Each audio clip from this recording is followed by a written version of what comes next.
Farhatabad police station ಮೆಳಕುಂದ B ಗ್ರಾಮದಲ್ಲಿ ಒಂದು ಕೊಲೆ ಪ್ರಕರಣ ವರದಿ ಬೆಳಕಿಗೆ ಬಂದಿದೆ. ಅದರಲ್ಲಿ ಪ್ರಾಥಮಿಕವಾಗಿ ನಮಗೆ ಒಂದು ಬಂದ ಮಾಹಿತಿ ಏನಂತಂದರೆ, ಒಂದು ಯುವತಿ ಅರೌಂಡ್ 18ರಿಂದ 20 ವರ್ಷದ ಯುವತಿ ಪ್ರತಿಬಿಂಬಿಸಿ ಅದನ್ನು ಅಂತಿಮ ಸಂಸ್ಕಾರ ಮಾಡ್ತಾ ಇದ್ದಾರೆ. ವಿಷಯ ತೆಗೆದುಕೊಂಡು ಹಾಕೊಂಡು ಮೃತರಾಗಿರ್ತಾರೆ ಮತ್ತು ಅಂತಿಮ ಸಂಸ್ಕಾರ ಮಾಡ್ತಾ ಇದ್ದಾರೆ. ಬಟ್ ಅದರಲ್ಲಿ ಕೊಲೆ ಮಾಡಿರುವ ಶಂಕೆ ಇದೆ ಅಂತ ಕೆಲವು ಖಚಿತ ಮಾಹಿತಿ ಬರುತ್ತೆ. ಆ ಹಿನ್ನೆಲೆಯಲ್ಲಿ ಸ್ಥಳೀಯ ಪೊಲೀಸರು ಹೋಗಿ ಅಲ್ಲಿ ಪ್ರಾಥಮಿಕ ವಿಚಾರಣೆಯನ್ನು ಮಾಡ್ತಾರೆ. ನಂತರ ಅದು ಏನು ಮಾಹಿತಿ ನೀಡಿದರೆ ಅದು ಖಚಿತವಾದ ನಂತರ ನಾವು ಕೂಡ ಹಿರಿಯ ಅಧಿಕಾರಿಗಳೆಲ್ಲ ಸ್ಥಳಕ್ಕೆ ವಿಸಿಟ್ ಮಾಡ್ತೀವಿ ಮತ್ತು ನಮ್ಮ ಸೋಕೋ ಟೀಮ್ ಮತ್ತು ಫೋರೆನ್ಸಿಕ್ ಟೀಮ್ಸ್ ಮತ್ತು ಎಲ್ಲ ವೈಜ್ಞಾನಿಕವಾಗಿ ಏನೇನು ತನಿಖೆ ಆಗಬೇಕು ಎಲ್ಲ ಆಯಾಮಗಳಲ್ಲಿ ಮಾಹಿತಿ ಕಲೆ ಹಾಕಿದಾಗ ಅದು ನಿಜ ಸತ್ಯಾಂಶ ಬೆಳಕಿಗೆ ಬರುತ್ತೆ. ಬೇಸಿಕಲಿ ನಡೆದಿದ್ದೇನಂತಂದರೆ, ಇವರೇನು ಮೃತರಾಗಿದ್ದಾರೆ, ಕವಿತಾ ಅಂತ 18 ವರ್ಷ, PU ಎಜುಕೇಷನ್ ಮುಗಿದಿದೆ ಸೈನ್ಸಲ್ಲಿ. ಅವರು ಬೇರೆ ಜಾತಿಯ ಹುಡುಗನಿಗೆ ಒಬ್ಬನಿಗೆ ಪ್ರೀತಿ ಮಾಡ್ತಾಯಿದ್ದರು. ಅದಕ್ಕೆ ಕುಟುಂಬದ ಒಂದು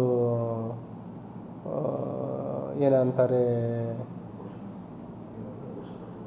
ಪೋಷಕರ ಅದಕ್ಕೆ ಒಂದು ಅಡೆ ಇತ್ತು. ಅಂದರೆ ಬೇಸಿಕಲಿ ಈ ತಂದೆ ತಾಯಿಯವರಿಗೆ ಒಟ್ಟು 5 ಜನ ಹೆಣ್ಮಕ್ಳಿದ್ರು.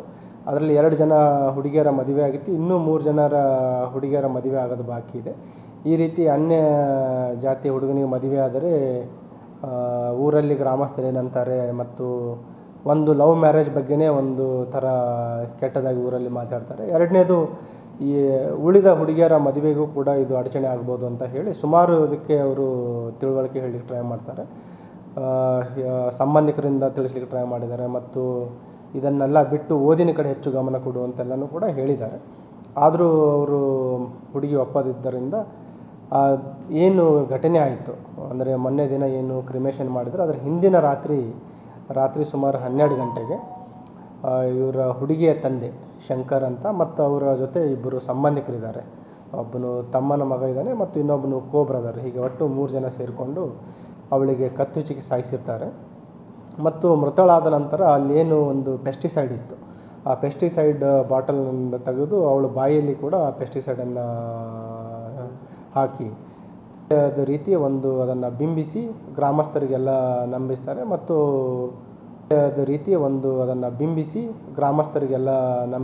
ಮತ್ತು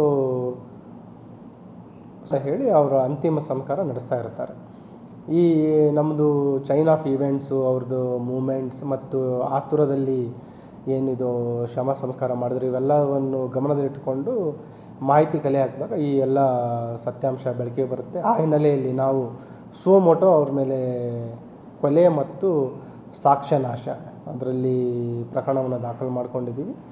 ಈಗಾಗಲೇ 3 ಜನ ಆರೋಪಿಗಳನ್ನು ಸ್ಥಳೀಯ ಪೊಲೀಸರು ಬಂಧಿಸಿದ್ದಾರೆ ಮತ್ತು ಎಲ್ಲ ರೀತಿಯ ಒಂದು ವೈಜ್ಞಾನಿಕವಾಗಿ ತನಿಖೆ ಮುಂದುವರಿತಾ ಇದೆ. 3 ಜನರಿಗೆ ಅರೆಸ್ಟ್ ಮಾಡಿದ್ದಾರೆ.